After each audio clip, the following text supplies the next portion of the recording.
Praise the Lord. ലോകമെമ്പാടും Christmas ആഘോഷിക്കുമ്പോൾ Christmas സീസണിന്റെ ഒരു പ്രത്യേകതയാണ് ഗിഫ്റ്റ് എക്സ്ചേഞ്ച് ചെയ്യാന്ന് പറയുന്നത്, അല്ലെ?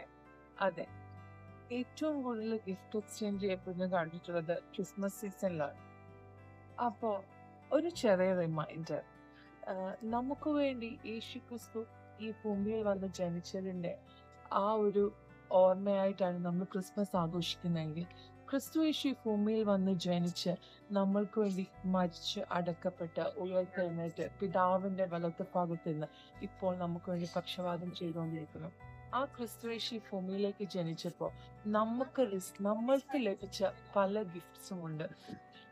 നമുക്ക് കൊലോസ്യർ 2:14 പറയുന്നത്, അതിക്രമങ്ങളൊക്കെ നമ്മോട് ക്ഷമിച്ച് ചട്ടങ്ങളാൽ നമുക്ക് വിരോധമായ എല്ലാ കയ്യെഴുത്തുകളെയും മായിച്ച് ക്രൂശിൽ നമ്മൾക്ക് വേണ്ടി ജയോത്സവം കൊണ്ടാടിയെന്നാണ്.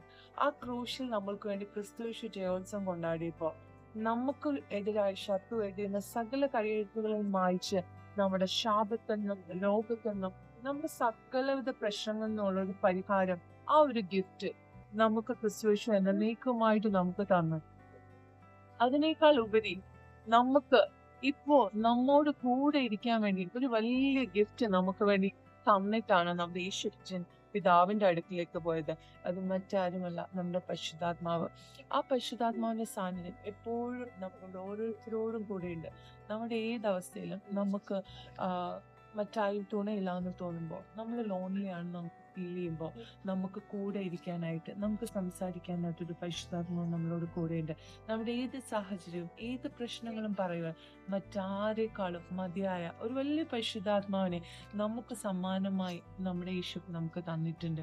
ആ പരിശുദ്ധാത്മാവിന്റെ സാന്നിധ്യം ഓരോരുത്തരോടും കൂടെ ഇരിക്കട്ടെ. ഈ ക്രിസ്മസ് ദിനത്തിൽ നമുക്ക് കർത്താവ് തന്ന ആ ഏറ്റവും വലിയ ഗിഫ്റ്റിനെ ഓർത്തുകൊണ്ട് നമുക്ക് വേണ്ടി നമ്മുടെ എല്ലാ പാപങ്ങൾക്കും രോഗങ്ങൾക്കും വേണ്ടി ക്ഷമിച്ച് നമുക്ക് വേണ്ടി ക്രൂശിൽ ജയോത്സവം കൊണ്ടാടി നമ്മളെ നേടിയെടുത്തത് ഈ ക്രിസ്മസ് ദിനത്തിൽ നമുക്ക് ഓർക്കാം. എല്ലാവർക്കും ഹാവ് എ ബ്ലെസ്ഡ് ക്രിസ്മസ്.